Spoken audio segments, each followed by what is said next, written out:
Hey there, everybody. Welcome to our Listen to Your Heart reaction for episode 4.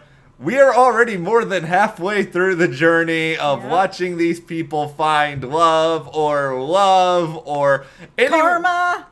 Yeah. Anyone not named Bri and Chris, get out now. Yeah. Just give me a full 2 hours of Bri and Chris. I love them. I love everything about them. Love them. When Chris is saying how much he wished his dad could be there to see him fall in love with, I was just like crush my soul. They are so cute. Like, this is what Bachelor was sorely missing. I mean, this is what I love. And why I'm so invested in this show. I can get drama from all Bachelor franchise, but this really special watching people fall in love, like, this is kind of few and far between. I'm gonna put something out here. Bri and Chris may be my favorite Bachelor Nation couple of all time. And I know this has only been 4 episodes into a show that is not doing well in the ratings, and the majority of Bachelor Nation will have no idea that Bri and Chris even exist. But you are all missing out because we're seeing real love, admissions of love, cuteness when Chris didn't hear her say I love you and he said it after the performance. It's just like, it is melting my cynical heart. I am going to come on here and I'm going to roast so many of these people who make me just want to bash my head against the wall, but it's like, they are the light in the darkness that is Listen to Your Heart. They are! And that's why when they came in, this is Chris, I'm going to split up all the couples. I was like, oh, you can go pound sand if you're going to break up Chris and Bri. Yeah, not happening, not happening. We will have our tinfoil hats firmly on in just 1 second for this. But before we dive in, if you guys do like this discussion of all sorts of tomfoolery, be sure to give us a like, subscribe, and hit that notification bell. Is your tinfoil hat ready? Okay, yeah, there we go. Okay, so this is the thing.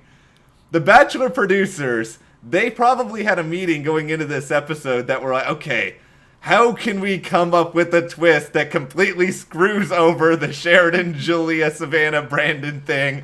Let's have Chris. And by the way, I feel 95% certain this was not planned until like minutes before this episode. Oh, probably. They needed to push that button. They did. And they had these other really sort of weird, because what was it? Chris and Rudy went on a date together. Yeah, I mean, that was never gonna happen. Well, none of these were going to happen. Everybody's so settled in with their couples. Clearly, they wanted some kind of drama. The only thing that was left was what was going on with Sheridan and Julia and Brandon and Savannah and all that. Like, that was all that was really left.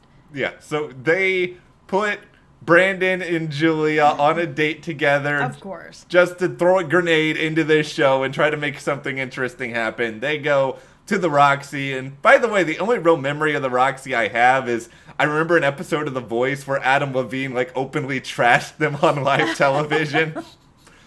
I know it's probably not good, that's why I remember them, but it is. They go there, they beat this songwriter who I could be reading the situation wrong. I feel like this guy could have absolutely cared less about being on this show. He did not seem into it at all. He was just kind of like, yeah, you guys do this. I'm going to go over here for a while. Yeah, that's kind of what it felt like, and I get it. I mean, the energy that was going on with Julia and Brandon, it's just, you know who it is? And it's going to maybe shock some of you to hear me say this, that's not Julia. Brandon is a really, like, bad, weird, negative energy. When he was having that conversation with Savannah, I was like, oh, man, please just walk out the door, Savannah. This is so bad. You're so much better than this. So when I saw her walk out the door, I was like, thank goodness, because all this guy's doing is like gaslighting you over and over and over again. Somehow it's Savannah's fault. She's not opening up enough. It has nothing to do with him playing everybody, kissing Julia, coming back to Savannah. No, it's all you, Savannah. I was just like, oh, girl, please just get out of here. Let's make one thing very clear. Brandon sucks. Like, he is the worst, and I wish I could go full John Ralphio from Parks and Rec and be able to say the worst in the high-pitched voice, because he is terrible. I do not like anything about Brandon. I do not like his weird white bread personality. He's not interesting. He straight up gaslighted Savannah, like you said. He blames other people. He's not that great of a singer. I don't understand how Brandon got like two people on this show interested in him, because there's nothing interesting about him. I absolutely agree. He is not that great a singer. He doesn't have a great personality. He's not really a good-looking guy. Like, I didn't know what it was about him. There was no real charisma coming off of him. So having two women kind of fighting over him, I was just like, what is it? Is it just that they're attracted to the guy who's kind of aloof and just like, whatever, and that's what the attraction is? Because I couldn't get it.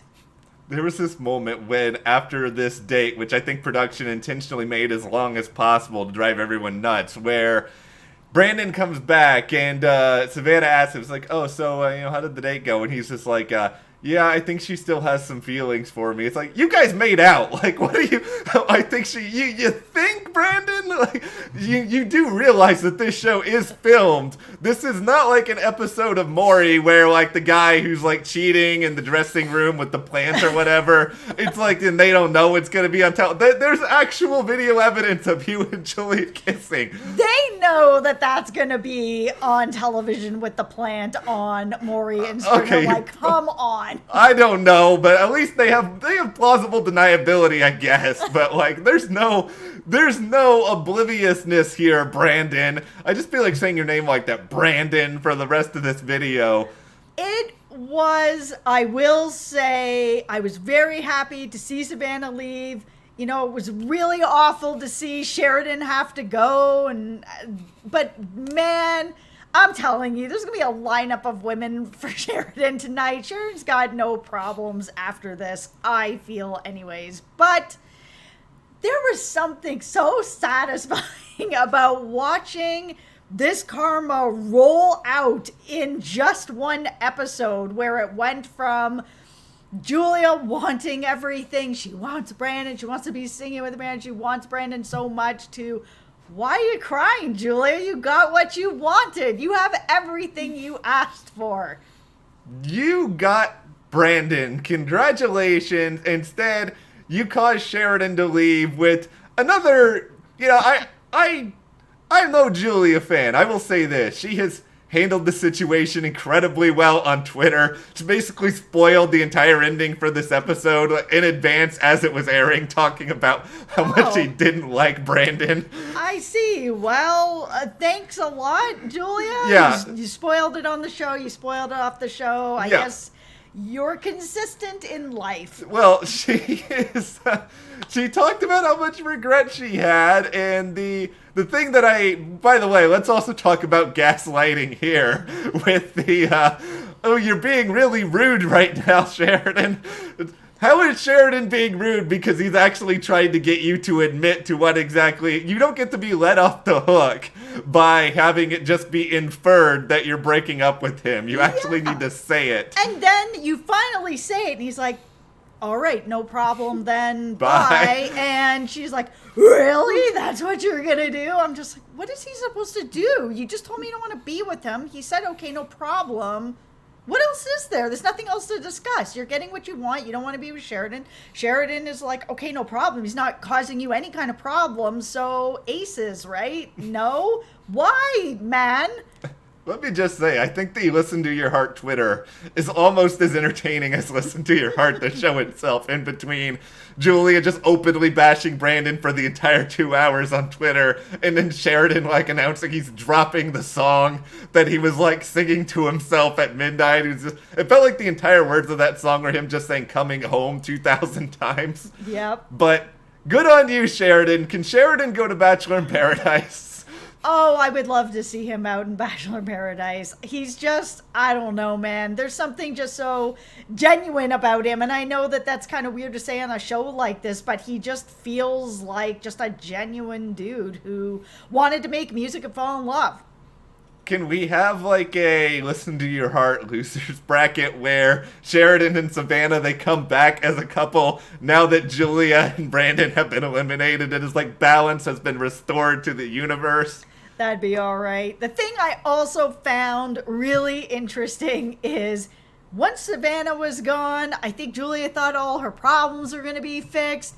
And now it's like, now Natasha's the person who's made it that she's going home. Now, listen, I will say Julia's not wrong about Natasha dropping this. Oh, it's true. She stirred the pot right before she's going to go and perform. That is not the time to tell somebody something. It really isn't. That was calculated. Yeah, you don't want somebody you know to be getting played. Sure, you couldn't wait like an hour and tell her after the performance. You got to tell her right before, and now she's gone. So, I mean, Natasha didn't really need to do that. Really, to me, Natasha has the best voice on this show, and it's not close. Her voice is wildly beautiful. She doesn't need to play that game to like kind of screw over other people. Tinfoil hat back on. I don't actually believe what I'm about to say, but it's funny, so I'm saying it anyway. Much like the plants on Maury, I am convinced that Natasha is actually a producer on The Bachelor Listen to Your Heart. And every couple of episodes, she's like, all right, let's make some story now. First is, I'm going to try to destroy Trevor. And this week it is, all right, time to really mess things up with Julia. And granted, Natasha didn't really feel like she was wrong with a lot of what she said, but no. No, I mean, she asked Brandon the question, was like, Julia, put on earmuffs. If I was Julia, I'd be like, no, I want to hear this. Yeah, why is Julia putting on earmuffs? Why do I not need to know what's going on in a relationship that I'm about to kick off? And you're going to ask a hard question and I'm not going to hear the answer to it? Like, no, bro. I'm going to listen to this. And she should have, because obviously it's like, oh, if Savannah was still here, would you be with her? Yes. He's like, yes, definitively yes. Later, you definitively said yes. No, it was just kind of like a whatever. Brandon, you are the worst. Brandon, once again, are you aware that you are being filmed for a reality show that is going to air for millions of people, or maybe a little bit over 1 million people because the ratings aren't great? There are people who are going to be watching this show. So, yeah, I do not get the Brandon of it all. I will say, Natasha, she's there for drama, like you said.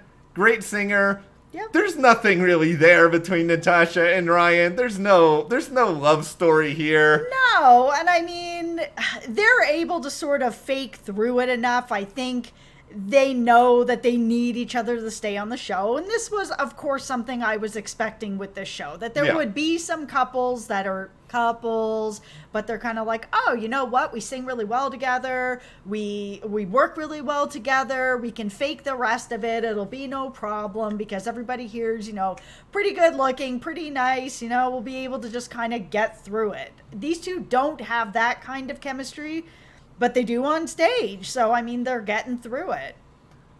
If you would have told me in episode 1 that Matt and Rudy, who were in the midst of that blow up in the premiere, that they were suddenly going to feel like the second most stable couple on Listen to Your Heart, would you have told me that I am writing fan fiction? Yes. It actually seems like the two of them sort of enjoy each other's company now. Yeah. I mean, there was something there at the beginning. I know, like, it seemed kind of Rudy wanted to play the field just a tiny bit at the beginning, and I get it. I mean, you're there one night. You want to see who else is there. Make sure that the person you're locking down with is somebody you really want to lock down with. So I get it. They've been able to kind of come back together. I'm not sure how deeply they're into each other, but it does feel like there is some chemistry there. I don't think it's nothing. It's not, what's going on with Natasha. No. Let's create the Listen to Your Heart measuring stick. It's kind of like the listen to your heart of we have listened to all these hearts, and we can probably scale them on like a 1 to 10. Obviously, Chris and Bri are like a 15. They're actually off the chart. Yeah. Meanwhile, I think at this point we could say Natasha and Ryan, that's like a 0.5. They're at least able to put on a presentation. Matt and Rudy, I think, are like a 3. I think there's something there. They're not going to be professing their love to each other on stage. None of that. No. Now, Jamie and Trevor, I don't really know what to make of this because this is the thing. I don't want to be mean because I think Jamie actually is a pretty good singer and I think she really tried hard to perform on stage. It just seems like she doesn't actually seem to enjoy going up on stage the majority of the time. It seems like she dreads it every single week. Yeah, I mean, and I hate to say this because I actually think that as a couple, they're very cute together, and it seems like they do genuinely care about each other. Together singing, their voices don't really mesh. She's a good singer, he's a good singer, but together their voices they just don't fit for whatever reason. And that's okay, because not everybody's voices are going to fit together perfectly. But their relationship feels like it's more solid than their singing relationship. But there was a part of me tonight when it was like them and then the Julia and Brandon magic happening over here, where I was just like, they just need to put Jamie out of her misery, because performing, she's like feeling sick before, and I completely understand. I cannot go up and perform. It is not for me. Even if I had the same talent that Jamie has, I still wouldn't be able to do it. And she feels like she would be then more of someone who's just kind of a recording artist, maybe a songwriter, work in the studio. Like, not everybody has to be the on-stage touring type. She does not feel like that. And watching her every week have a meltdown and crying before she's going on stage and then crying after she's on stage, like, there was that moment tonight where I was just like, you guys got to send her home. This is not the show for her. Let her go home and do some studio recording and enjoy her career as a songwriter and a singer. I was so mad the entire time that we had Chris and Bri up there, and they kept cutting away to everything with Jamie and Trevor. It's just like, come on, guys. You gotta know that this is technically a show about love, and the one performance you're not gonna give us the full thing of is the people who are actually in love with each other for this. And I just wonder how this is going to strain their relationship, because he's having to not only get ready himself and practice, and he's putting all this effort into it. He has an opportunity too to be on this show and showcase what he can do and who he is as an artist and who he is as a singer. And then the person that he's with is someone he's in a relationship with who is crying before every performance and feeling sick, and last performance at the end of it, she's like throwing herself and rolling around on the grass. It's just so much. And when you're in a relationship and you're kind of in this working relationship and it's so early for everybody, really, I hate to say that I just can't see this relationship going on, but I feel like the strain of this is just gonna rip them apart. She's got to get it together or just get eliminated, and then the two of you can go off and just have a relationship and don't work together. I think there's a moment in the preview that is sort of I'm not going to say huge red flag, but moderate-sized red flag, where it seems like she wants to tell him she loves him, and he sort of responds with not a I love cake, or it's not like one of those moments, but it is those are pretty strong words, and it's sort of like, okay, well. Yeah, and all he said is, I don't take them lightly. So here's my tinfoil hat. I think he's going to say that he loves her. I think they just cut it in a way to be like this. To be jerks. Yeah, where we're like, I love cake, and that we think that that's where this is going, but it's not. That he's gonna say, listen, those are really strong words, and for me, if I'm gonna say them, I gotta mean them. And then he'll be like, and I love you. I don't think that they're going in that kind of direction where he doesn't. I could be wrong, but this show loves a fake out, so. They do. And you know, Jamie and Trevor, all the best to you. I love love if you guys are happy and you make it work. But you're no Chris and Bri. I'm sorry. I'm just so invested in the two of them and how they've just found each other. Give me the televised wedding. Okay, speaking of the televised wedding, they're all going to Las Vegas next week. We see them at like the Little White Chapel. I know. If this happens, this is going to be the best episode of any Bachelor episode ever. I would love that, especially if they get married by Elvis. I would die. I will die. If that happens, give Chris Harrison the Emmy now. Like, come on, you're gonna have the two of the America's sweethearts marrying on. Yes. I think it's about a 0% chance it's actually gonna happen. I will love that. Yeah. I'll be on the floor if that happens. I hope they. I'll be Jamie rolling around in the grass. I really want it to happen. I don't think it's probably going to, but I think it would be. How dare you? I love them. I just don't think they're gonna get. I think they're gonna save that so that. Well, I was about to say so they could have it on Listen to Your Heart season 2, but let's be real here. That's not happening. So I think instead we're gonna have to. Put them on Paradise. Just have them get married on Paradise just to make everybody else jealous about the love that they don't have. I don't know. I just love that idea of it being just so impulsive and their love just like overtaking them to the point that they're just like, oh man, we're in Las Vegas and it's music. There's so much music in that town and they're just feeling themselves and going to the chapel. I mean, it would just be a real, genuine, loving moment that The Bachelor at this point very sorely needs after that Peter season. Come on. But Peter and Kelly, they're now together. They're Instagram official. I'm joking. I'm joking, everyone. This is no. No, I don't even care. Like, they're like a 2 on the love meter right now. Yeah, I mean, they put that out there. I was just like, nobody cares, or at least I don't care. I really don't. Peter is such a he's not a 2. He's into the Brandon camp with me. I'm not interested anymore. But Barb approves. No, okay, I'm not going here again. Barb is not even on the scale. No, we're done. Peter, we're done with you. I'm sorry. No, it would be iconic. I would love every second of it if it happened. I don't know if it will, but hey, I think they'll at least think about it. And I don't know if anybody else in Bachelor Nation would think about it at this point, but. All right, I could talk about Chris and Bri all night. Well, I know. How much do you guys... And he will. Once the video's over, this will be a Chris and Bri night all night. I love them so much. Okay. I know, they're so damn cute. What did you guys think about this episode of Listen to Your Heart? Are you happy that the Julie-Brandon debacle is now over? Be sure to share in the comments, and if you do like this video, give us a like, subscribe, and you can support us further by checking the link in the description to the store, and we'll see you here next time